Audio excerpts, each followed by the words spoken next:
Now, the Haskell Grade 1 $1 million race is a mile and an eighth summer showcase on the Jersey Shore. You put it right up there on the cusp, right below probably the Travers Stakes. But many years, a Haskell winner is a 3-year-old champion when a Travers winner is not. So this Haskell can be just as important for the 3-year-old title chase as any stakes race. And we've got a field that includes the Florida Derby winner, White Barrio, the Santa Anita Derby winner, Taba, and the horse who's probably going to be favored over both of them, Jack Christopher, who's unbeaten. He's 3-2 in Brad Thomas's morning line. Taba at 7-5 is about 20 cents shorter in terms of mutuals to the dollar there at 7-5. Taba the slight favorite in the morning line. You could argue which one's going to be favored. I think it'll be Jack Christopher, but the Bob Baffert factor with Taba. Baffert's won this race 9 times in the past. Mike Smith comes in to ride, so that's going to take a lot of pari-mutuel action. And certainly Taba has been training well, Jeff.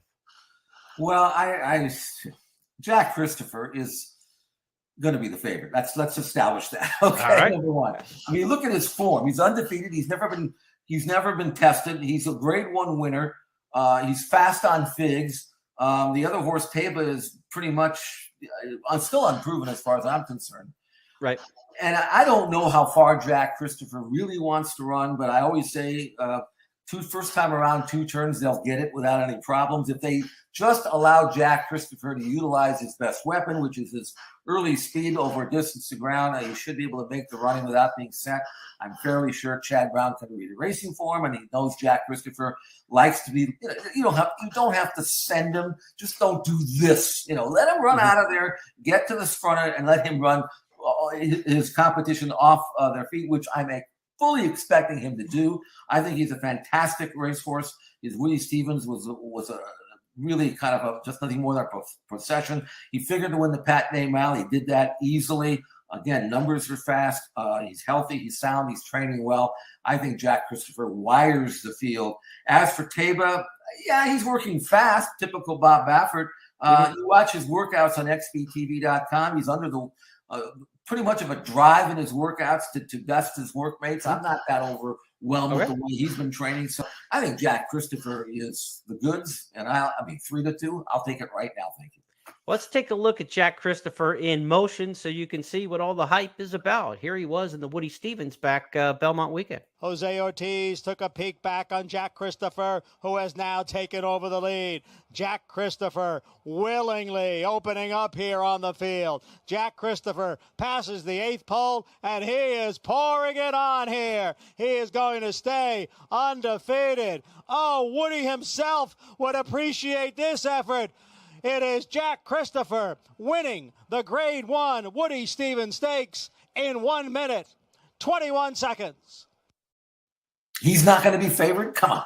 I was thinking about this when I was mowing the grass today because things just pop into my head, randomly when I'm doing things I probably shouldn't be doing. But the old football coach for the Houston Oilers, Bum Phillips. You remember him, the big collar, the hat, everything. He had a fabulous running back named Earl Campbell, one of the greats of all time, right? I hate to say it because he's a University of Texas guy, but Earl Campbell, one of the great running backs. I know that was hard for you to do, but that's okay. It pains me to say.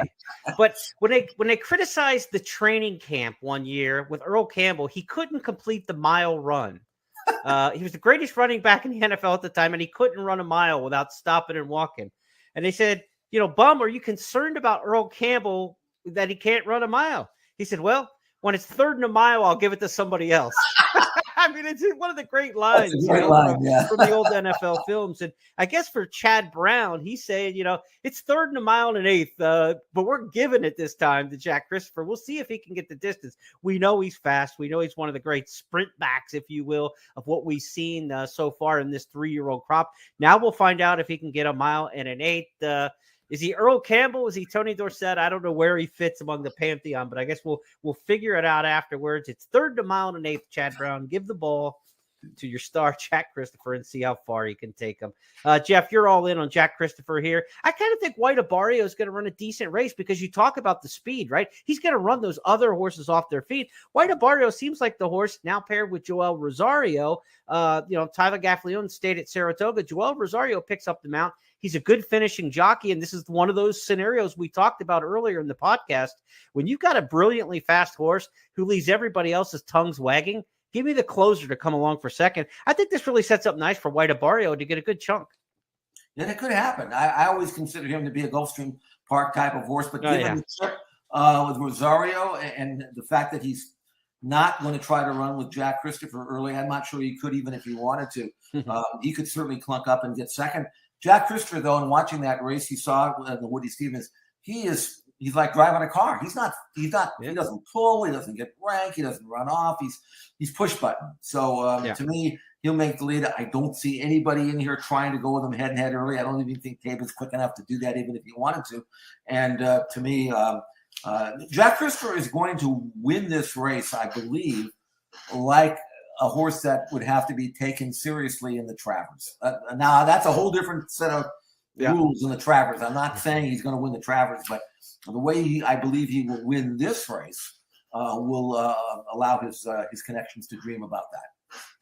Also, for more coverage of the Haskell Invitational, the Haskell Stakes, be sure to check out the blog section at expressbet.com and at news.first.com, where John White's It's Post Time blog this week features the Haskell Stakes analysis, where he's got Taba upsetting Jack Christopher. Well, upsetting, I mean, he's the morning line favorite. They're kind of mutual in the odds. You and I both think it'll go the other direction, where Jack Christopher is favored. But John's taking Taba on top. Read the blog, and you'll get his reasonings why. And John also takes you through his list of the top 100 horses of the new century here, the 21st century. He updates that every year or so for Express Bet and for First Bet. Check it out in the blog this week. So John gives you a little historical analysis as well as his picks for the Haskell Invitational.